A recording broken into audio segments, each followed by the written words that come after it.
তাহাজ্জুদের সেজদায় আপনি একটি দোয়া 41 বার পড়ুন, সেজদা থেকে মাথা উঠাতে দেরি, দোয়া কবুল হতে দেরি হবে না। আল্লাহর কসম করে বলছি আমার প্রাণের ভাইরা, অনেকেই অনেক সমস্যার মধ্যে থাকে, ব্যবসা বাণিজ্য লস, বিপদের উপর বিপদ, কোনটা কাউরে কোনটা করবে, যেইটাতে হাত দেয় ওইটাই সফল হয় না, কোন কাজে সফলতা পাবে অবাক হয়ে যায়, মানুষগুলো টেনশনে পড়ে যায়। অনেক সময় ফোন দিয়ে বলে, হুজুর ব্যবসা বাণিজ্য কোনোটাই তো উন্নতি করতে পারছি না, সন্তানাদি কথা শুনছে না, স্ত্রীর কথা শুনছে না, কোন আমলটা করলে আল্লাহ তাআলা কবুল করবেন? আমি বলবো কোনো আমল করার দরকার নাই, শুধুমাত্র তাহাজ্জুদের সালাত আদায় করেন আর সেজদায় গিয়ে এই দোয়াটা 41 বার পরে বাংলাতে আল্লাহর কাছে সব দোয়া করেন, আপনার মনের সব আশা পূরণ হয়ে যাবে, আপনার মনের সব চাহিদা পূরণ হয়ে যাবে। আমার আল্লাহ তাআলা আপনার দোয়া মাকামে মাকসুদে পৌঁছায় দেবেন।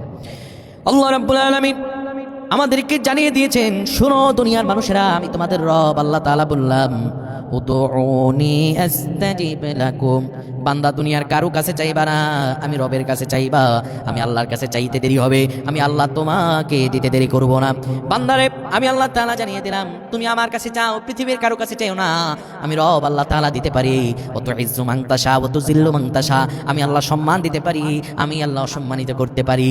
সুতরাং সবকিছু আল্লাহ তাআলা দেন, আমরা আল্লাহর কাছেই চাইবো। তাহাজ্জুদ নামাজ আপনি পড়বেন 2 রাকাত করে 8 রাকাত পড়বেন। প্রথম রাকাতে সূরা ফাতিহার পর 3 বার ইখলাস পড়বেন। প্রথম রাকাত যেই নিয়ম, দ্বিতীয় রাকাত একই নিয়ম।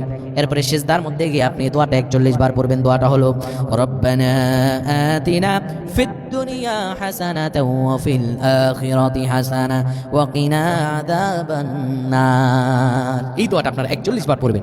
আবার বলে দিচ্ছি, রব্বানা আতিনা ফিদ দুনিয়া হাসানাতাও ওয়া ফিল আখিরাতি হাসানা ওয়া কিনা আযাবান নার। এই দোয়াটা 41 বার পরে বাংলাতে আল্লাহর কাছে যা দোয়া করবেন, আপনি মাথা উঠাতে দেরি, আপনার দোয়া কবুল হতে দেরি হবে না। ওয়া আল্লাহুম্মা আমিন।